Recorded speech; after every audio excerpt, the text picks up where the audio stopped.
Pergunta 10. O volume de um prisma hexagonal regular de altura raiz de 3, cujo apótema da base mede raiz de 3 centímetros. Então vamos lá, para calcular o volume de um prisma, a gente precisa da área da base vezes a altura. E a pergunta já forneceu para a gente a altura, né? Ele disse que a altura desse prisma é raiz de 3. Então olha que bonitinho. Agora a gente só precisa calcular a área da base.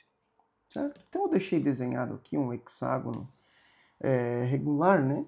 Porque a pergunta diz que a área desse cara, né, vai ser bem importante para a gente. Porque a área da base vezes a altura para calcular o volume, né? Então se a base é um hexágono, eu preciso me preocupar com o hexágono. Só que a pergunta fornece a informação de que o apótema da base é raiz de 3. Professor, o que é o apótema da base?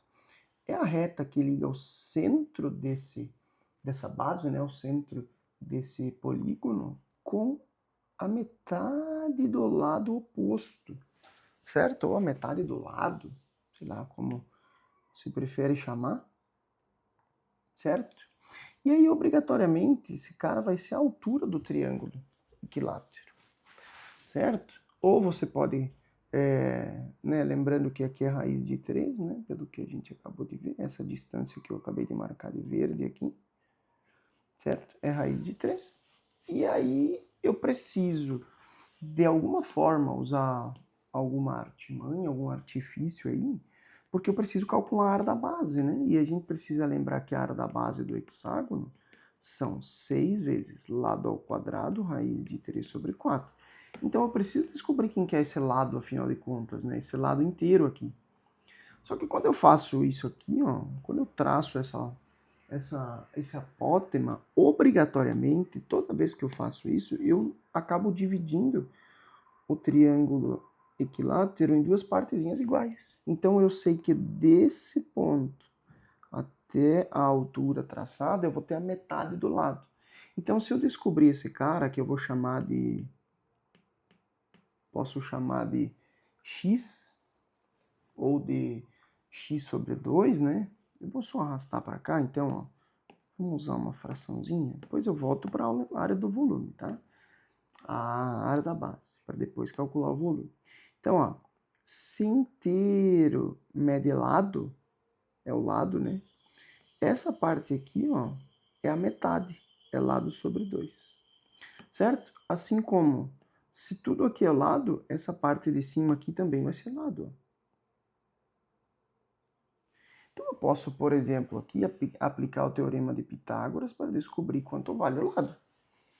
Ou eu poderia aplicar seno, cosseno, tangente e trabalhar com um ângulozinho de 60.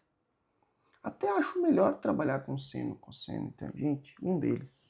Tá? Mas se você aplicar Pitágoras também vai dar certo. Tá bom? Então, ó, vamos retomar aqui. Lembrando que eu posso chamar, por exemplo, essa distância aqui de x, né? Ou de L sobre 2, ou de L, enfim. Tua nomenclatura, usa a nomenclatura que facilite, tá? Eu vou usar x. E eu vou usar seno, cosseno, tangente, porque eu sei que esse cara é 60 graus, certo? Porque nós temos todos os triângulos equiláteros aqui dentro. E triângulos equiláteros têm seus ângulos internos iguais a 60 graus, certo? Então, ó, eu conheço o 60, que é o ângulo em destaque. Eu quero descobrir esse x que eu coloquei aqui, mas eu, pessoal, eu poderia também colocar o x aqui, ó, como sendo esse cara aqui, porque ele é a hipotenusa. Eu posso também descobrir ele, ao invés de calcular o x e multiplicar por 2, ao invés de calcular o x e depois multiplicar por 2, eu posso deixar simplesmente assim mesmo, tá? Então, ó, vou calcular direto o valor do ângulo. Sei lá, tá vendo que eu te mostrei aqui várias formas, várias estratégias para você calcular essa medida que você precisa, esse valor do lado desconhecido? Então, fica à vontade.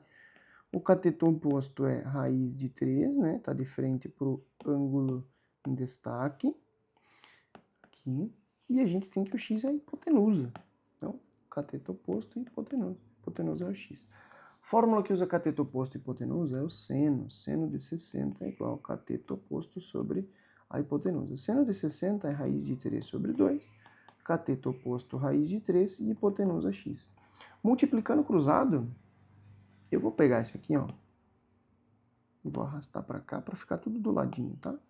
Multiplicando cruzado, a gente tem x raiz de 3 vezes 2 raiz de 3. Então, ó, x raiz de 3 e 2 raiz de 3.